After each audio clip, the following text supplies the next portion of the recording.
گھروں میں بیجا سختی ہماری بچیوں اور بچوں کے لیے اللہ نہ کرے نقصان دہ ہو سکتی ہیں۔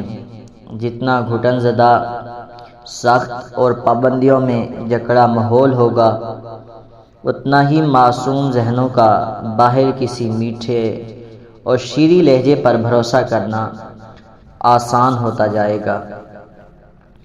سختی ڈراتی نہیں ہے، یہ اکثر باغی کر دیتی ہے، اور بغاوت بڑی بڑی عقلوں پر پردہ ڈال دیتی ہے۔ ایک ایسی ضد کو جنم دیتی ہے جو اپنے پیچھے کچھ نہیں چھوڑتی۔ رشتے، مان، نا عزت کا خیال۔ گھر سے محبت نہ ملے تو باہر والی محبت بہت پرکشش لگتی ہے۔ وہیں بات خوبصورت پیکنگ میں بدصورت اور مضر یعنی نقصان دہ چیز ہے۔ اس لیے برائے کرم آپ والد ہیں یا بھائی ہیں، اپنے گھر کی بچوں سے دوستانہ رویہ رکھیے۔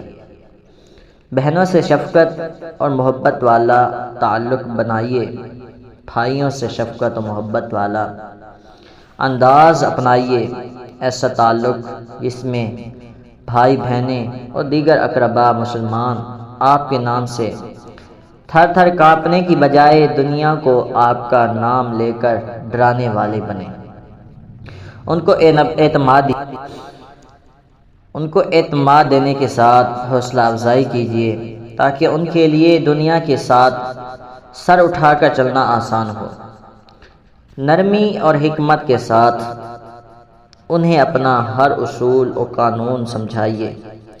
ان کے حق میں ہر اچھا برا، جائز ناجائز بتائیے۔ یقین جانیے آپ کے کرحق لہجے اور چہرے کی بجائے مسکراتا چہرہ اور نرم لہجہ دیکھ کر ان کے پاس آپ کی بات ماننے کے علاوہ کوئی چارہ نہیں رہے گا۔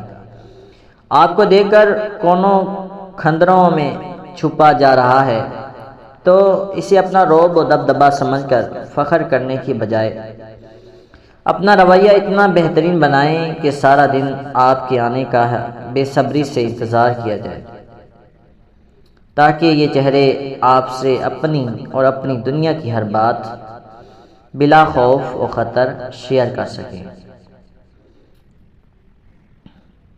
تو ہمیں اپنے گھر کے اندر سختیاں، پابندیاں اور گھٹن زدہ ماحول نہیں بنانا ہے۔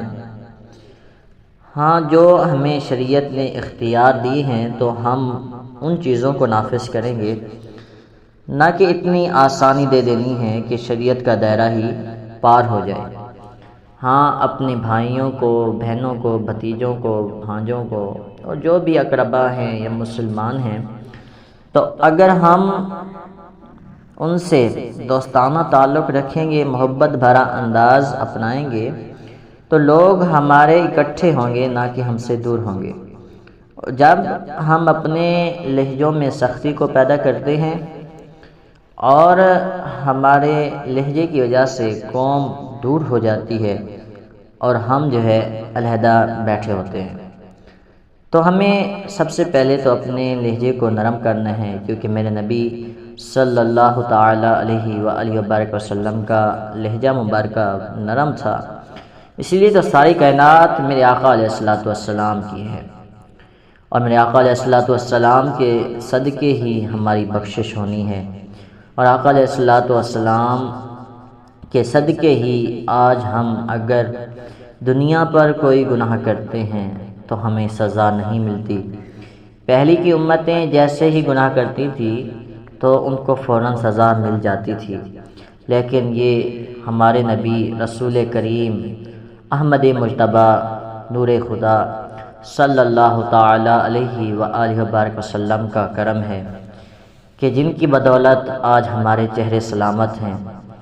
آج ہم جتنے گناہ کرتے ہیں ہمیں سزا نہیں ملتی، تو ہمیں چاہیے کہ ہم آقا علیہ الصلوۃ والسلام کی سیرت کو اپنے اوپر نافذ کریں، اپنے گھر کے اندر، اور واتقوا النار التی وقودها الناس والحجارہ، اور اپنے آپ کو بھی جہنم سے بچائیں اور گھر والوں کو بھی جہنم سے بچائیں، اور ہم ان کو اپنا دوست بنائیں تاکہ وہ اپنی ہر بات کو ہمارے ساتھ شیئر کریں، اور ہم بھی اللہ کرے ایسے بن جائیں کہ ہم ان کے ساتھ شفقت بھرا انداز، محبت والا انداز اپنائیں۔